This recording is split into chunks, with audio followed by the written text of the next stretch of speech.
Good afternoon. Anybody whose lecture, this coming lecture, is the first one of the series? Okay, you deserve, it's almost a minyan, you deserve a quick introduction. Whenever I'm called upon to create new themes for my lectures, whether it be on demand or just something that I think is worthwhile looking at, I will look at a particular theme in Israeli society and address it through the literature of the period, of the time. In this particular case, we are now going together to look at the fifth of 5 key trials that happened in the state of Israel in its first years, between 1948 and 1962, okay? And this is the well-known Eichmann trial. We had addressed 2 other out of the 5 this morning and last night. I'm not going over them. If you absolutely need to know, then see me after class, as they say, okay? So we are quickly just showing you who they were. It's the Tobiansky, the Kol Ha'am trial, the Kfar Kasem, which we did this morning, the Kastner, which we are not doing, and now we are coming to the Eichmann trial, okay? So, I'm going to take you to notions of discussing the Shoah in the early years of Israel, before the Eichmann trial. We're going to look at them as how they are both an articulation of how Israelis understand their society, but also at the same time a way of, yes or no, integrating the survivors among them.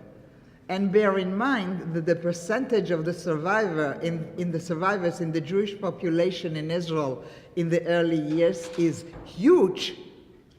It's huge. At the birth of the State of Israel, on May 1948, there are 600,000 Jews in the country. 150,000 of them are Holocaust survivors.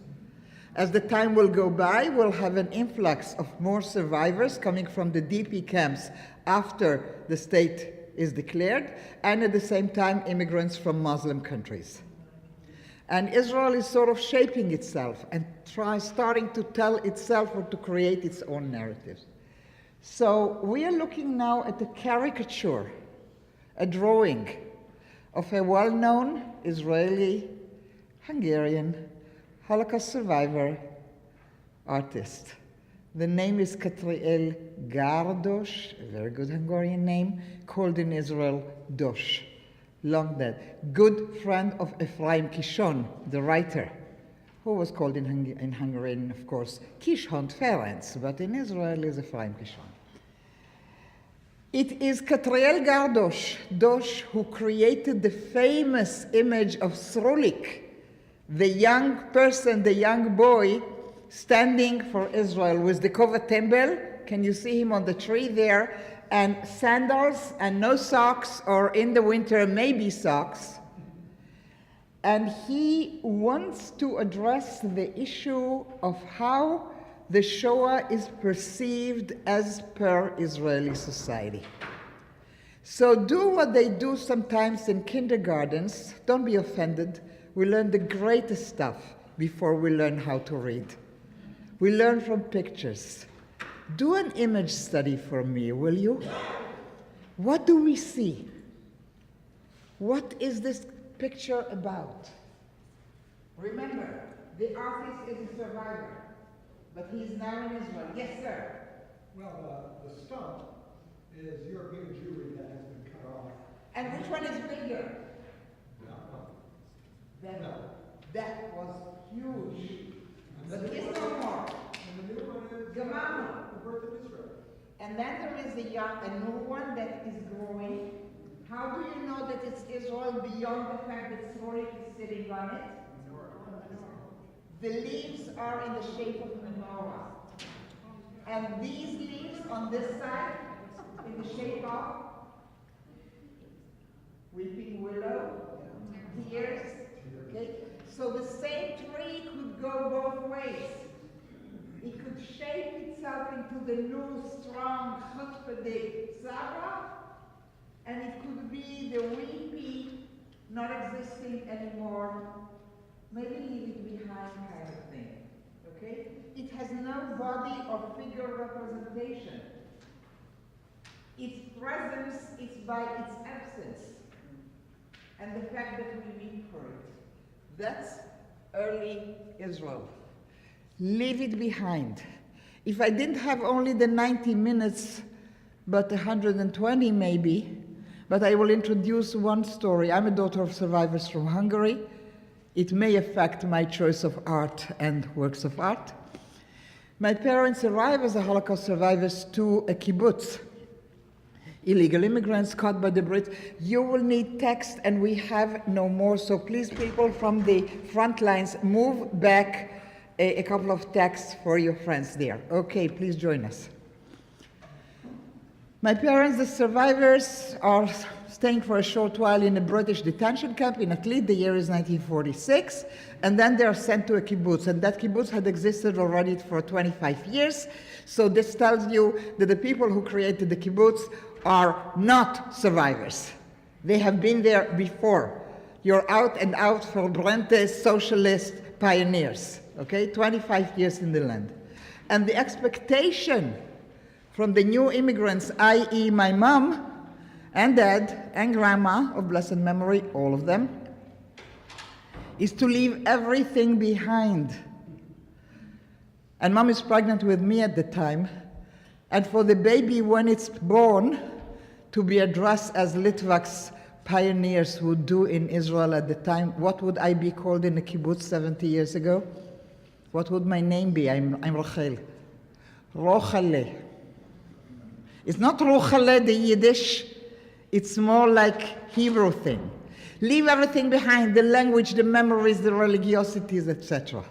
Grandma, survivor of a very bad camp, Gunskirchen, was not expected to be able to learn Hebrew.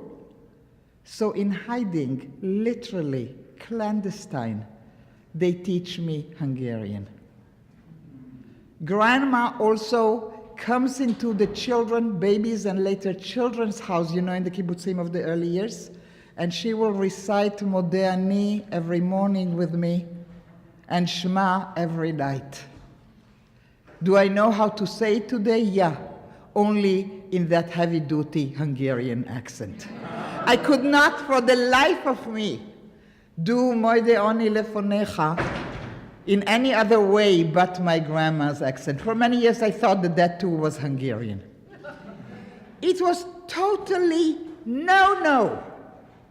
You didn't do that. It wasn't considered good for you. You were supposed to be an Israeli. Okay, so that's the first tenet we all, and now we're going into the language of the two paths, the two roads.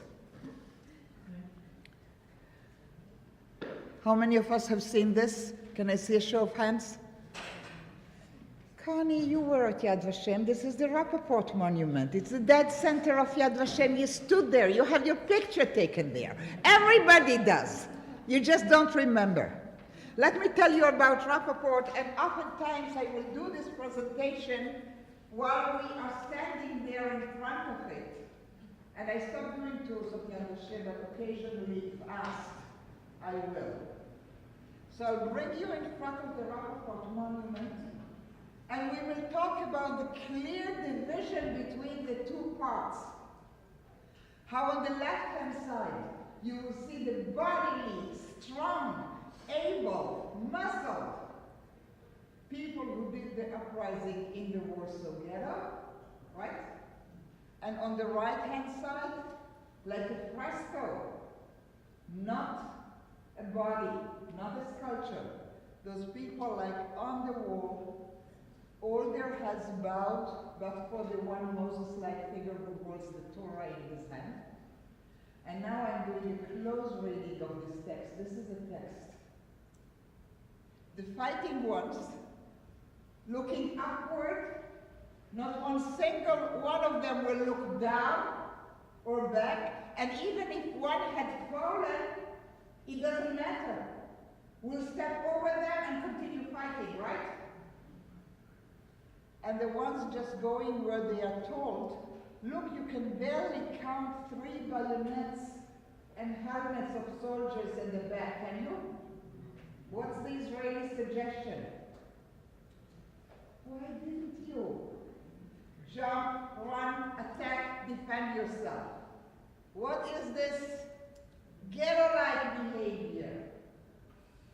These are the two paths.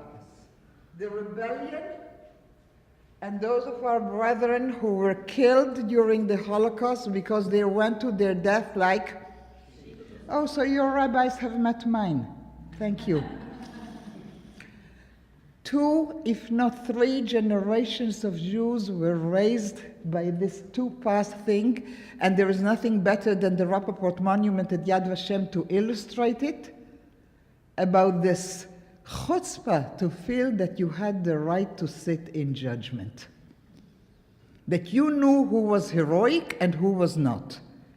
And therefore you knew that if you opted to go with your pregnant wife on the day of the deportation and not run away and fight with the partisans, because when they are taking her on that train, you are not letting her go alone, and it would be suggested to you that Jewish history will judge you for a coward, I trust you will say, so be it.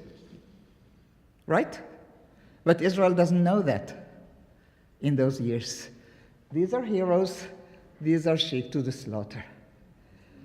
The only clear, almost Sabra Israeli voice who dares speak up against it is, you know him already, Natan Alterman. Against being unpopular. In spite of that, he will create a work of art that we would have studied had we done the Kastner trial, but we are not doing it, about the two paths, in which he takes upon himself the role of the fighters, and he says, when comes the day of commemoration, in the name of the fighters, will you stop putting us on a pedestal and separating us from our families? It's not right. We wouldn't want to be remembered as separated from the community. Stop doing it, Israel. And Israel doesn't stop. And Israel continues to glorify the heroic acts. And on top of all these heroes, there is at least one figure that you may have heard about, and that would be an Israeli already prior to the Holocaust. Hungarian, of course. What other examples will I bring you? Who volunteers to be trained as a parachutist and drop behind Nazi enemy lines. Chana Senesh. She is the local Jeanne d'Arc. Now, since we are Mishpoche, may I ask you how many Jewish lives had Chana Senesh saved in her heroic life act? Not one. And the machers in the Judenrat who wheeled and dealed for yet another day and yet another workshop for 20 more Jews to work at something and remain alive.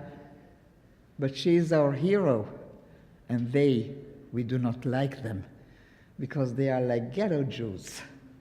They are dealing with the enemy. They are bowing their heads. This is early Israel. If we do not get that, there is no sense for us to discuss the Eichmann trial. Because our purpose today is not to retry Eichmann, and his guilt does not need any further proof by Alterman on anybody else. What we'd like to do today in the time left for me is for us to see the impact of the Eichmann trial on Israeli society, okay?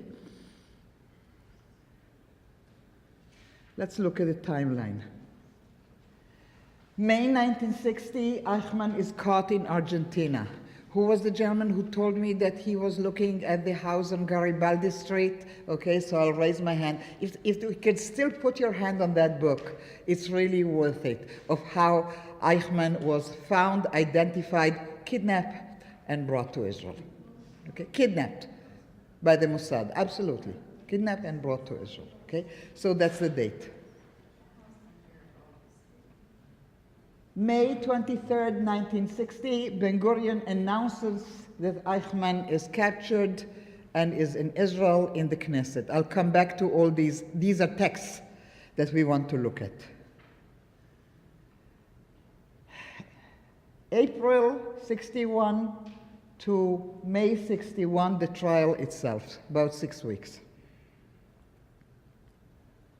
The verdict on May 12, 1961. Appeal. Okay?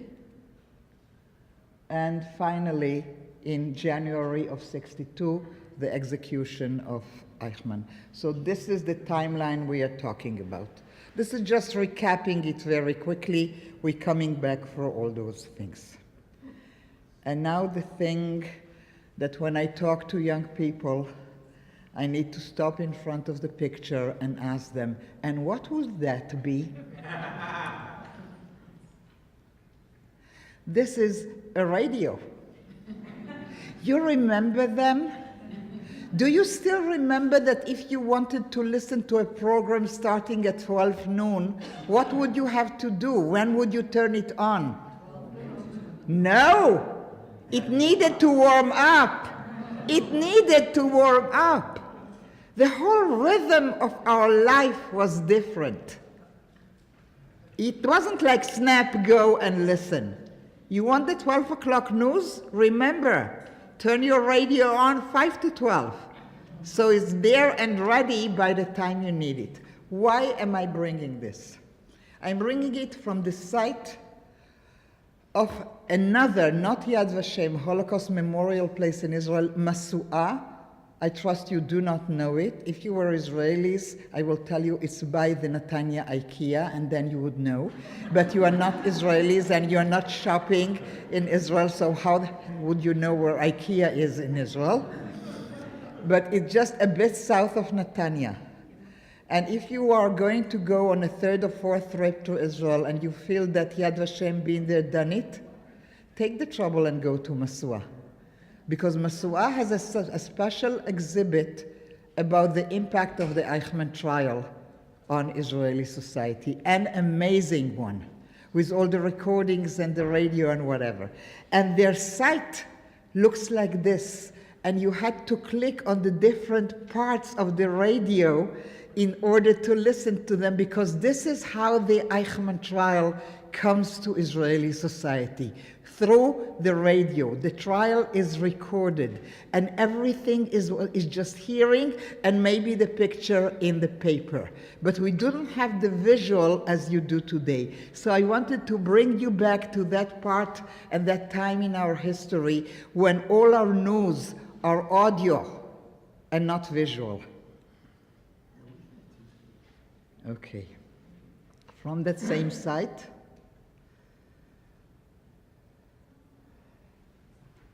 so imagine yourself, because I remember, by the time this is happening in 1960, those of you who had a close contact, were you patient enough to listen to all these stories? How many of us had wanted to tell them, enough already with that?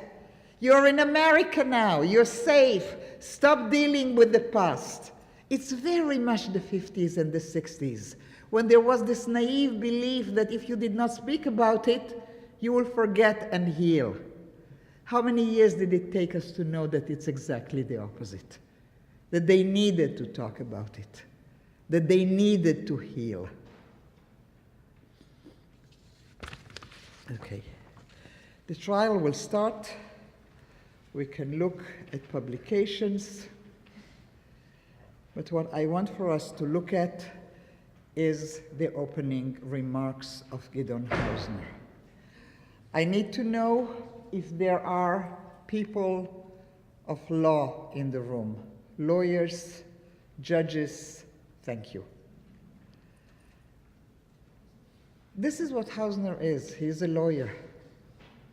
He's Attorney General for the State of Israel and becomes the prosecutor in the Eichmann trial. He is preparing his opening remarks. Can you visualize him in his chambers? I mean, does he know that there will never be anything in his career to top that moment? That this is it? Would you have known? Would you be mindful of the fact that this is as high as it gets? The year is 61, and Gideon Hausner is going to deliver. By the way, we have now articles describing, not from him, but after his death, from his wife, the fact that the paragraph that had become so famous, he wrote the last night in handwriting and added it to his well-studied legal whatever opening remarks. And this I suggest we study closely as almost poetry. Let me remind you that being as old as I am, which I have mentioned a couple of times since I've arrived, I belong to a generation in which when we had beautiful pieces of written text, we were asked to commit them to memory, were we not? And we know them by heart to this very day. So you and I know Magash Kesef, and I also know this by heart. I can do the Hebrew by heart easily. Okay? For some odd reason, it's not supposed to be good for you anymore to commit to memory beautiful pieces of literature, and they do not do it in the schools. But I'm old, as I have said. I'd like for you to listen for a couple of lines of the Hebrew just so that you can visualize that day. By the way, the whole Eichmann trial procedure on the Yad Vashem YouTube channel or whatever, and you can listen to this with translation. all of it, okay? במקום זה בו אני עומד לפניכם שופטי ישראל, ללמד קטגוריה על אדולף אייכמן, אין אני עומד יחידי. It's already a slightly archaic language. I would say today, אינני עומד יחידי. And Gideon Hausner said, אין אני עומד יחידי. We shorten language nowadays. עמדי ניצבים כאן בשעה זו 6 מיליון קטגורים. When we will do the English, you will totally lose the meaning of nitzavim, which is a biblical quote, standing ready in front of the greatest moment, nitzavim. The English translation will lose that. We'll go now to the English. We'll try to decipher what Hausner is doing, which is amazing. To that, he's not talking to Eichmann. He's not talking to the world who will or will not criticize us. He is talking to Israelis. Hausner knows, and we know from his records that he was totally mindful of that it is the Israeli society that needs to be addressed.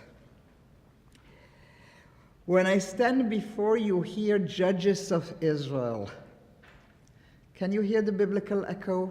Judges of Israel, Shoftei Israel. Okay. To lead the prosecution of Adolf Eichmann, I am not standing alone. With me are Nitzavim, 6 million prosecutors, but they cannot rise to their feet and point an accusing finger towards him who sits in the dock and cry, I accuse. Now, I need you to check your premises and references. Judges of Israel, Tanakh, Book of Judges, right? Biblical.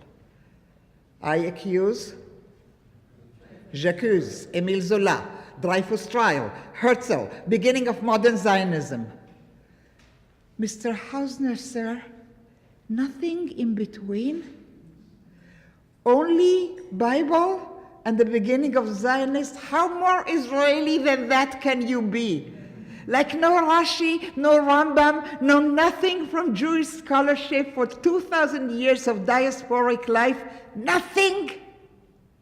So Israeli. This leap, we call it in slang in Hebrew, mehatanach, Bible, ad hapalmach. You know, and nothing in between. From the Bible to the Palmach, nothing in between. Gideon Hausner, as much as I love his opening remarks, is so Israeli, but so am I. And therefore, belonging to the Mishpuche, I allow myself a bit of criticism. he could have brought something from Jewish scholarship of judging your enemy that was not created in Eretz Israel or connected to Zionism, maybe a Heschel? I don't know. Anyway, with me are 6 million prosecutors, but they cannot rise to their feet and point an accusing finger towards him who is in the dock and cry, I accuse, j'accuse.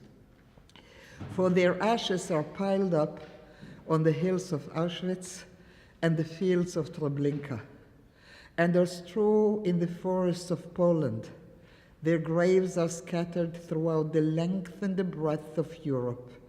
Their blood cries, but their voice is not heard. Who is responding to the cry of the blood from the earth? The first ever killing of one person by another, Cain and Abel. He goes back to the original sin, not the Christian one, ours, the first murder, which is a fratricide. And we have the expression, when Cain will ask us, how do you know? He says, the blood of your brother is crying to me from the earth. The earth is the witness. Okay, and Gideon Hausner is using that. Therefore, the graves scattered, etc. Their blood cries, but their voice is not heard. Therefore, I will be their spokesman, and in their name unfold the awesome indictment. Edvar ha'ishum hanora. Now, hang on for a minute. There is in collective Jewish memory a case of which we may be cognizant, where somebody's voice was not that clear, and he needed somebody else to speak for him. You happen to remember by any chance? Aaron and Moses. In that same collective memory, who is the more important among the two? The one who cannot speak or the one who can speak? Who cannot. What is Hausner telling Israelis? I, the Attorney General for the State of Israel, I'm a mere Aaron to their Moses. We, the State of Israel, our obligation is to try and listen to them. The first change that the Eichmann trial will bring to Israeli society, and we will taught that by Hausner, is the need to listen to them. 100 witnesses, handpicked by the people who got this trial together. And we Hungarians will always complain that there were too many Polacks, and we can't count the Hungarian witnesses. But anyway, we're Jews, so we do that stuff. Gideon Hausner is making it 100% clear for us that without them, there is no trial. And when they come on the podium to bear witness, he will not ask them, and why didn't you run, jump, revolt, like we all did until that day? He will say, and do you remember what happened afterwards, ma'am? And what happened to your sister who was taken the other way? And do you recognize the man in the dock over there? And do you remember any more details? There was a trial. And we did not know until Hausner told us.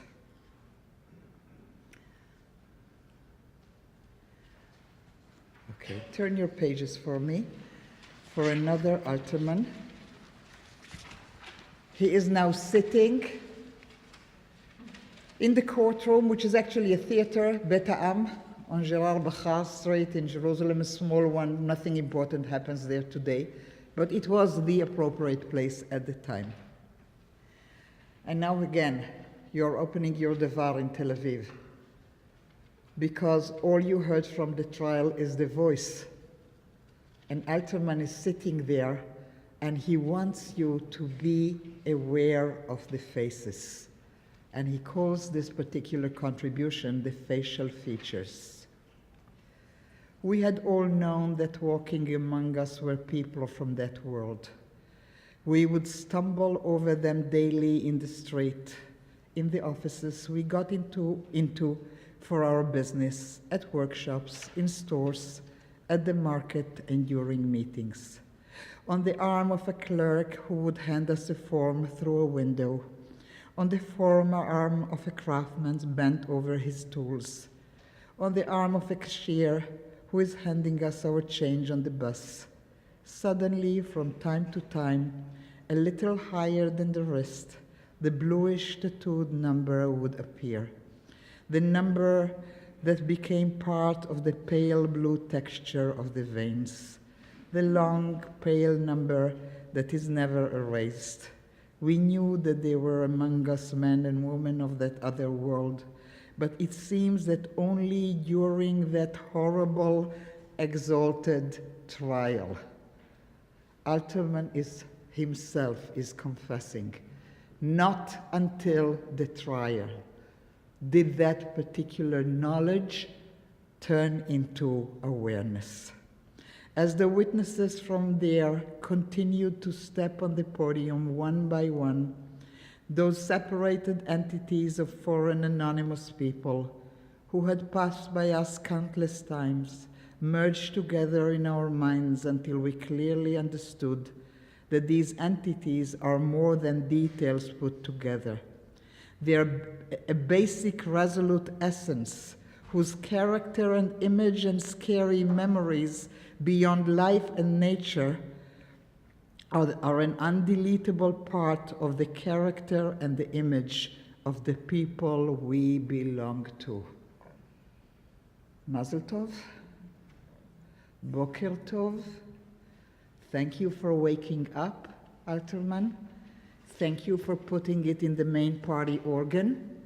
Thank you for making it accessible for thousands of people this Friday morning in Tel Aviv and elsewhere in the country.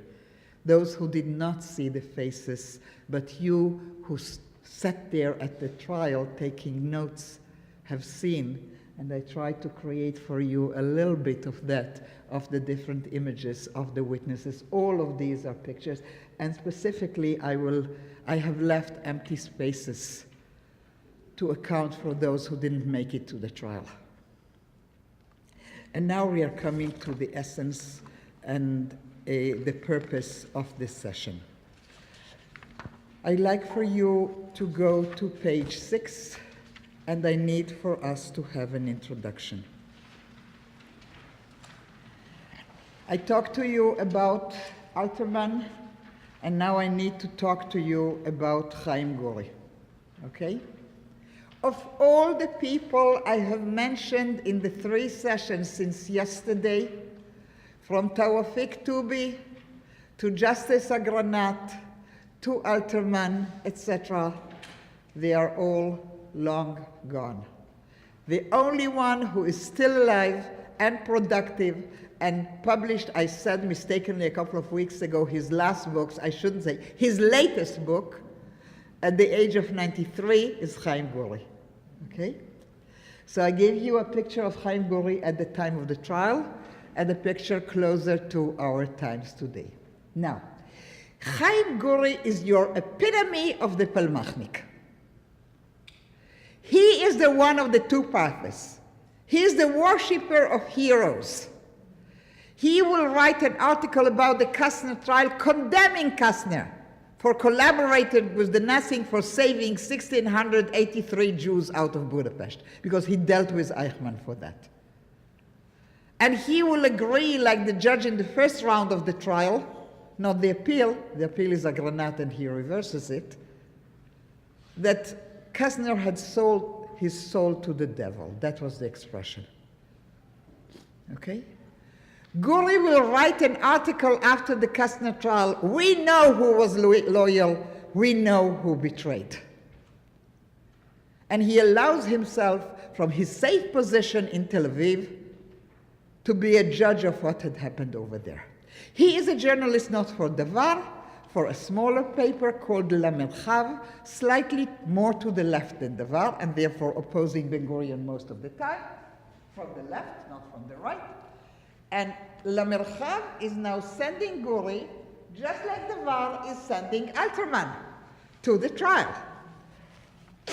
And he sits there and he starts taking notes, which will appear in the paper, Lamerchav, just like, the VAR, Lamerchav, they're doing the same. And we can witness through Chaim Guri what is happening to a Sabra during the Eichmann trial. So be patient, because Sabras are slow to learn. And you will be upset with the way he expresses himself. First chapter, the opening remarks. Since the defendant is pleading not guilty, the prosecutor, Gideon Hausner, is getting up to deliver the indictment. This man, who for the last 2 days had kept the court busy with hundreds of quotes and pieces of evidence and citation. There was a pre-trial whether Israel has the right to put Eichmann on trial. So Gideon Hausner is already active in the previous 2 days. Can you read through Guri's words his boredom with Hausner? He's totally Palmachnik, not being impressed with this, paper pusher there. Whatever, okay? This man who seems to totally belong to the law and its dusty books and its robes. He probably thinks that these robes are funny, for a pioneering khaki dressing of the 50s and the 60s. Its appurtenances, articles, and clothes stood yesterday facing the court as one of the greatest figures of lamentation. I almost wanted to say one of the greatest figures of accusation. A former lawyer, he is the Attorney General now. And now, the honesty of Chaim Guri. Sort of hindsight. I was afraid he did not have what it took for this day. Like what? Because Hausner is not a Sabra, he was born in Poland. So we Sabras automatically and immediately don't trust him. So this Guri is sitting in the trial house, Gideon Hausner is getting up to deliver his speech, and Guri knows or thinks that he doesn't have it.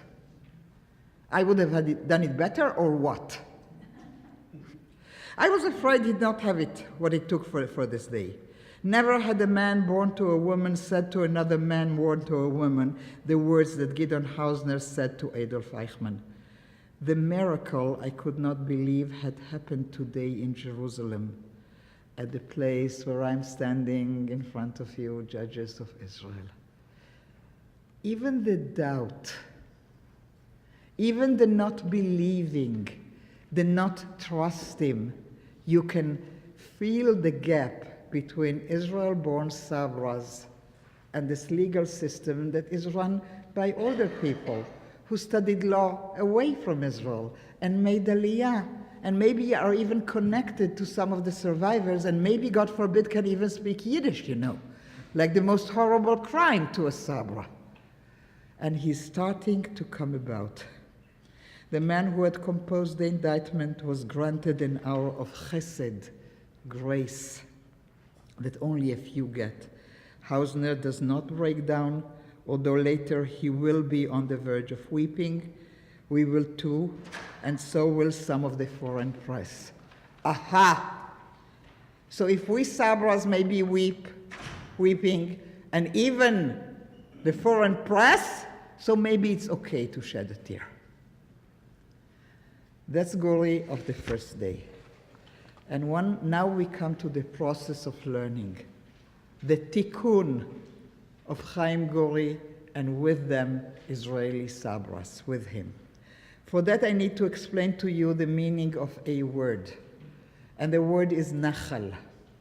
You would think stream, right? And you would be wrong. Nachal, it's true, but it's not the meaning here. Nachal is an acronym. Nun, Chet, Lamed. Noar, youth. Pioneering, Chet, Chalutzi. Lamed, Lochem, combat, fighting. So in English, the reverse way. Combat, pioneering, youth. Hebrew goes the other way. Youth Pioneering Combat. This is a military unit of the salt of the earth, the best of the best, the kids of the kibbutzim who volunteer part of their time in agricultural work on settlement, not the word settlement as it is used today, just a place where people settle, on the borders, building the new kibbutzim, and the other part to be in the infantry in a combat unit. Shall I brag? Both my kids went through the army in the Nachal. Now you know who I am, my claim to fame, etc. I raised my kids properly. They did Nachal. It's important for you to understand the meaning of the word, otherwise the whole chapter doesn't make sense. Gora is sitting there in the first line taking notes.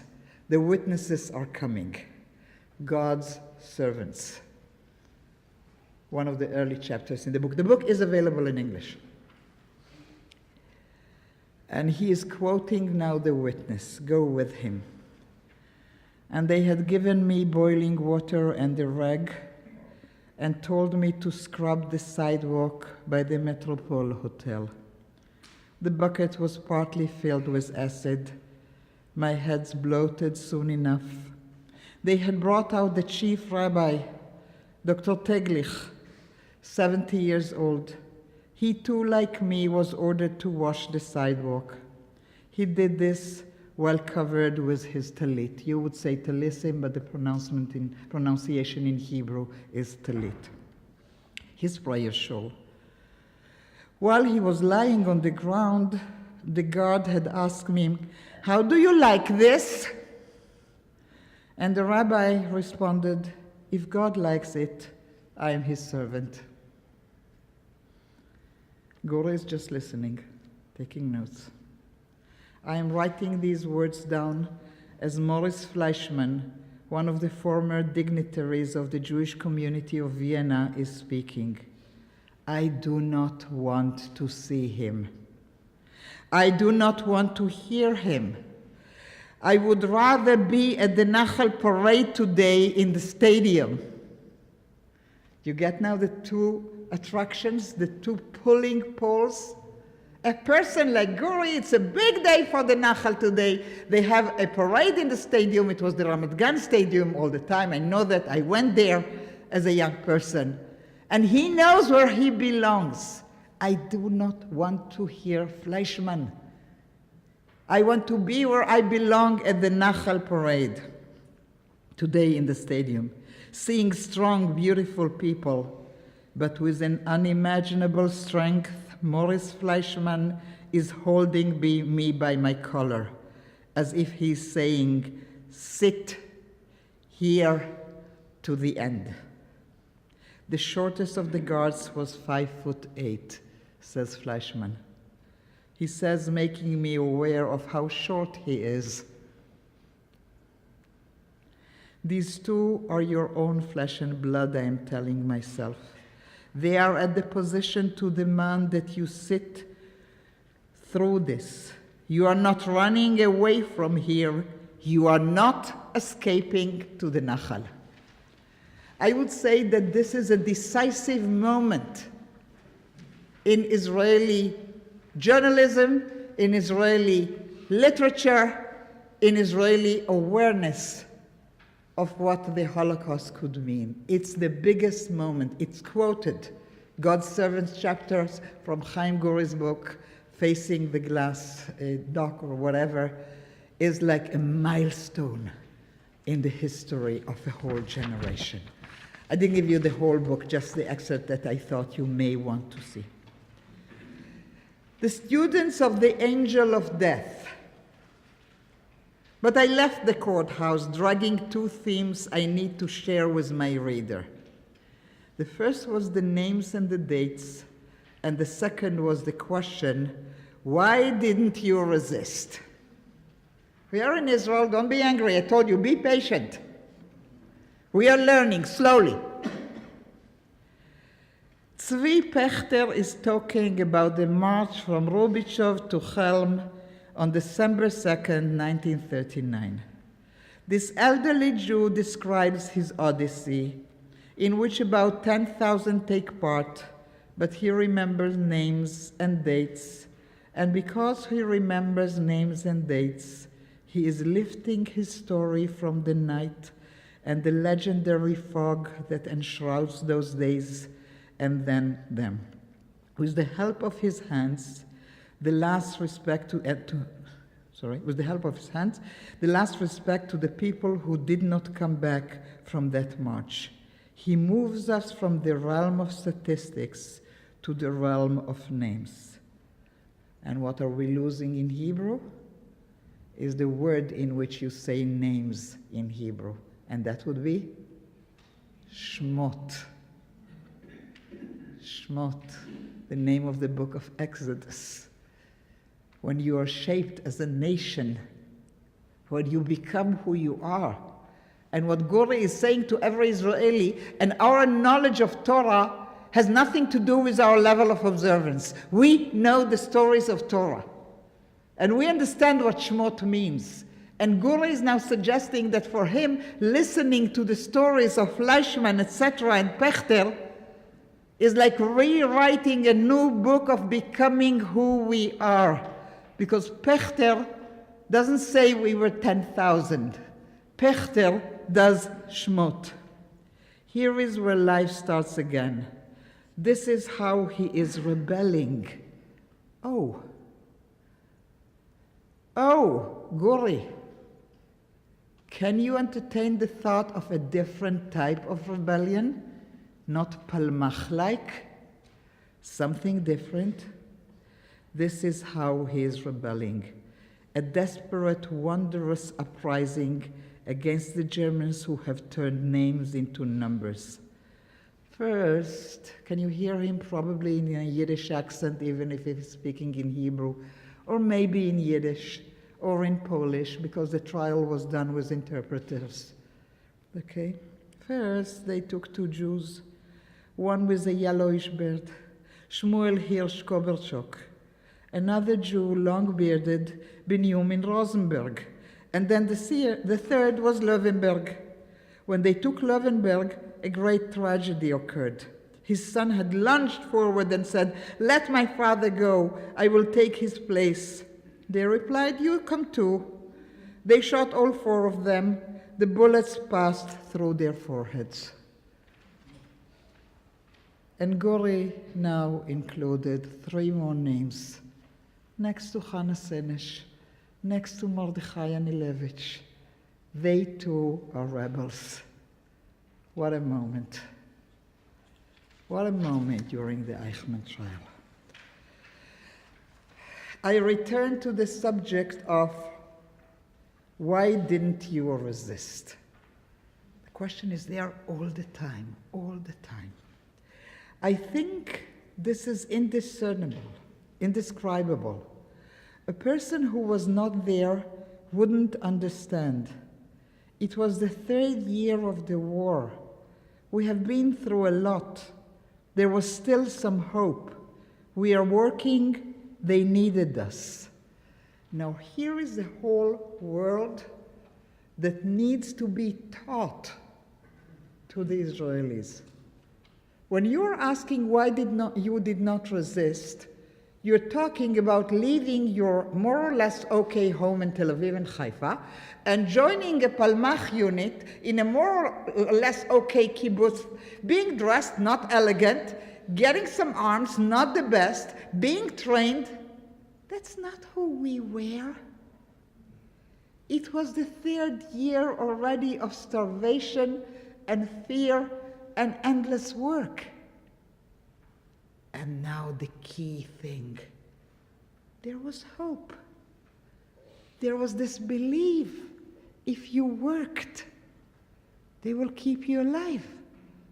And then that daily or every other daily loaf of bread that you could bring back to your family and sustain their souls would be there until the war is over. It cannot last forever. Hang on for another week.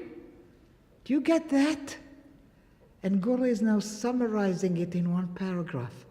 It was the third year we were starving, and there was hope because there was work.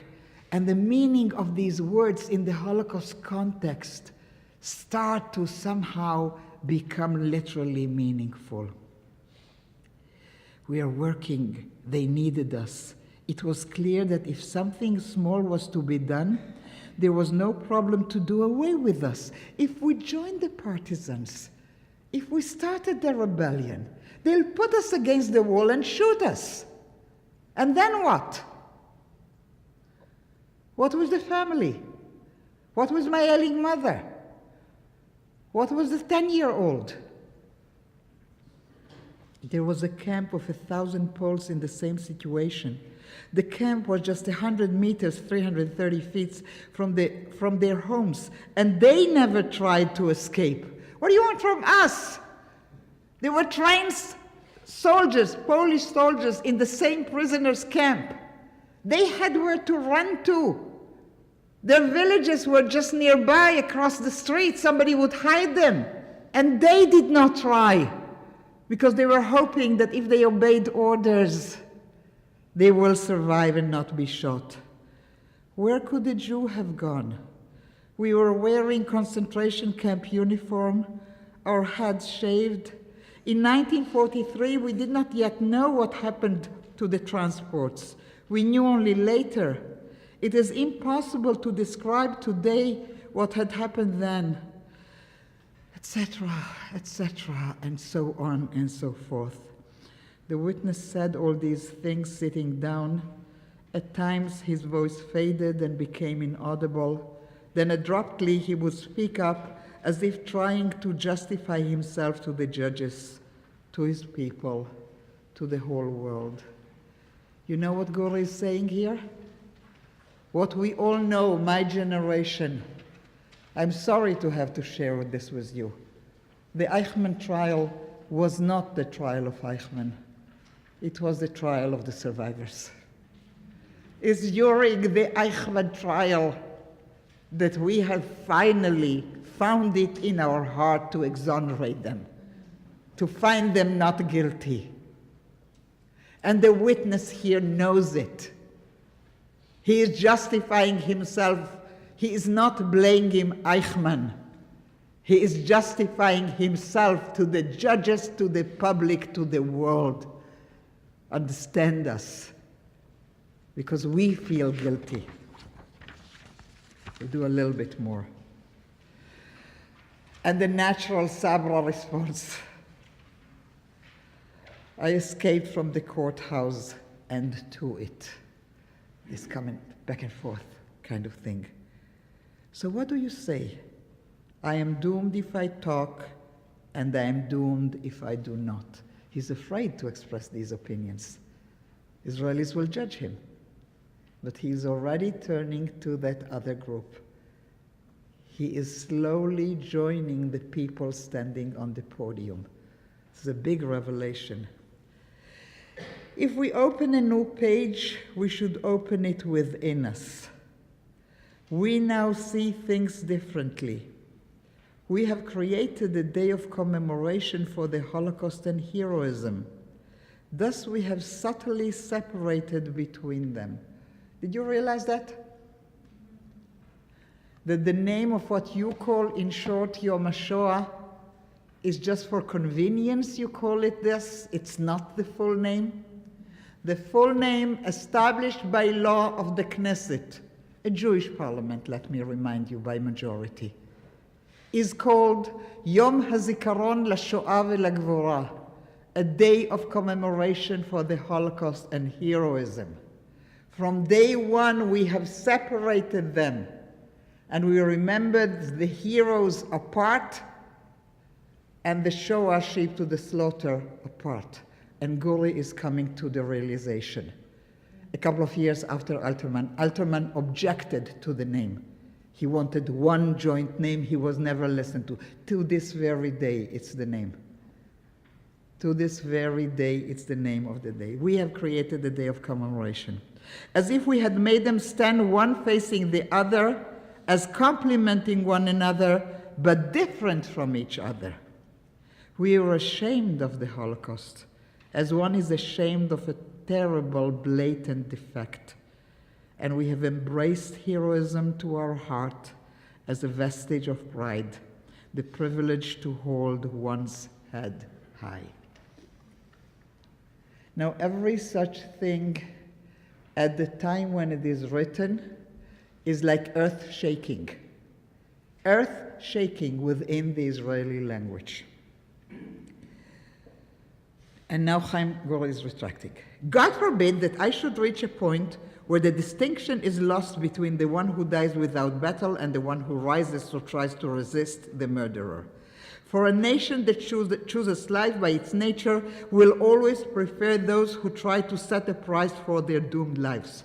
Those who have given themselves and their people the desperate honor of the fighters, for their lives the only chance for living. I know that.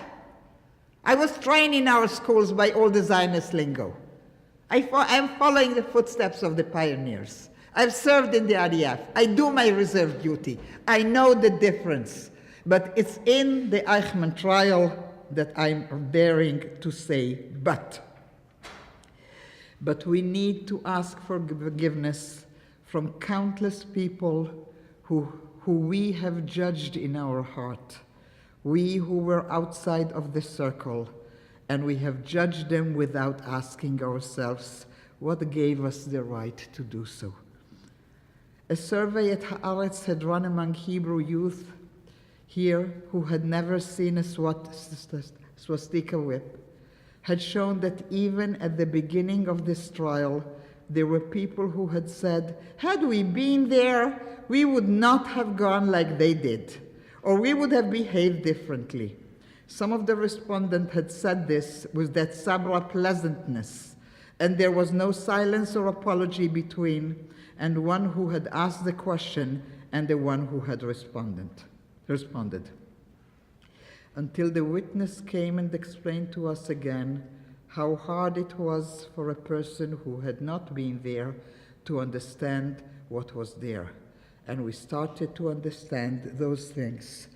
Not out of a general simplification, it was hard to resist, but out of a detailed stories that had left us at the end of the day closer to the total paralysis they have been at all the time. Now it became clear how the long starvation affects the soul, the body of the man, the lassitude making him so light and slow. Let's go to the one but last paragraph. Now we know more than ever that we did not know the most important thing, the pity and the help, the Hebrew and the arithmetic notebooks on the verge of the grave, the light of the prayer, the hand on the shoulder, lips on the forehead, the farewell of lovers, the word said after all hope was lost and only man remains. We did not know. The shame is not ours, but that of your torturers. And we have, it's not yours, but that of your torturers. And we have judged them without having judged ourselves. I think that will do for our sake, because where I want to take you and to conclude this, there's like 300 pages of that. And we cannot do it. It's like step by step by step by step with every witness. Where I want to take you is to a poem that Gori will end up publishing. And I'll tell you something about it before, like where you can find it in Hebrew if you speak the language. There is an internet site of the Ministry of Education with the best of what we think the best of Israeli poetry of the different writers. And you have it there printed, and in case it exists, the original handwritten by the poet, and a reading, and oftentimes a discussion by the writer himself. So Krovei Mishpacha, relatives, and if we were speaking Yiddish, I would say Mishpuche. Okay? Also listen to the meaning of the word Karov Mishpacha, relative. Karov means closeness. He is close to me. He is my family. I don't know if he's a second cousin or by, marriage. Who cares? He is family. And now Gori writes this poem after the Eichmann trial, and in it you will see the verge of the previous almost shame and disgust, and the recognition that he had reached. Yesh li krovei mishpacha, I have relatives.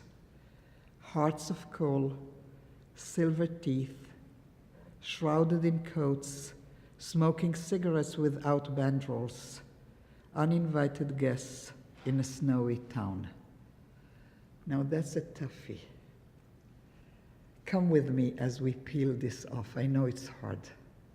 It starts by the statement, I have relatives. These are my relatives.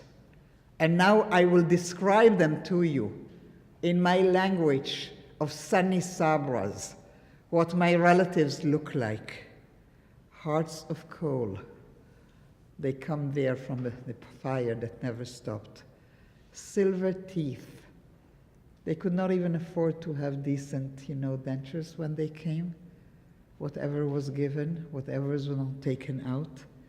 Smoking cigarettes without banderols. You know what it says about them?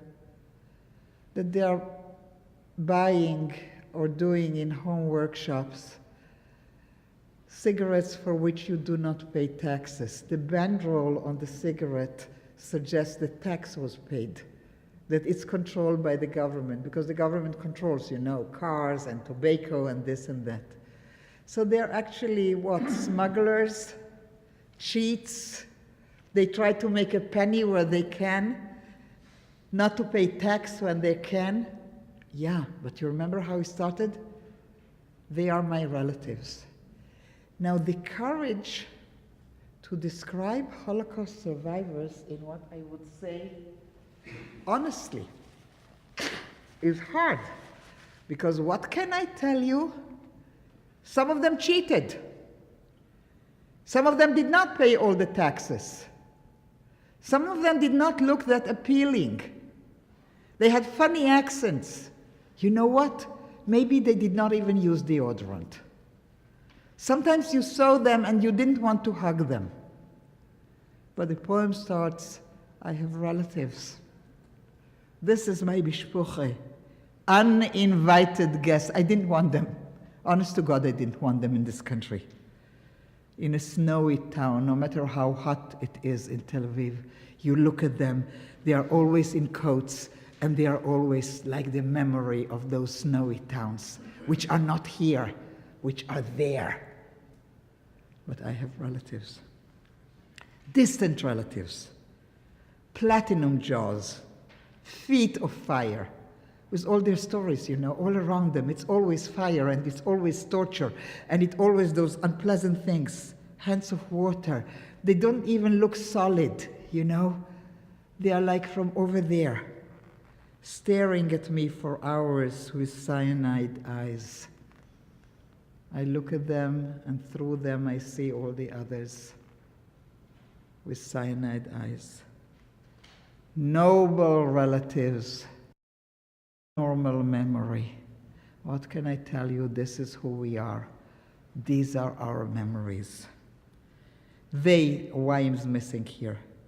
They remind me of a book with a weeping king, far away, a Jerusalemite, his back to the onlooker until night. Is it Chizkiyahu on the verge of the Babylonian exile? A weeping king who had lost all his kingdom. Because what can I tell you, I the Israeli, these are the metaphors that I have. This is what they taught me. Only the great biblical stories. They never spoke to me about Jewish life outside of Israel. So when I see them and I finally want to accept them, this unwanted, not invited, unlawful sometimes, not so great looking, noble relatives, my only way is by equating them to my memories and my metaphor of the biblical kings and heroes that I have. Okay, guys, you are included. Come in. I will treat you as I treated those kings of the past. Big moment in Israeli literature. Had nothing to do with Eichmann itself and in the trial. I cheated. I lied to you. It's not about the Eichmann trial. It's about Israeli society. Thank you very much.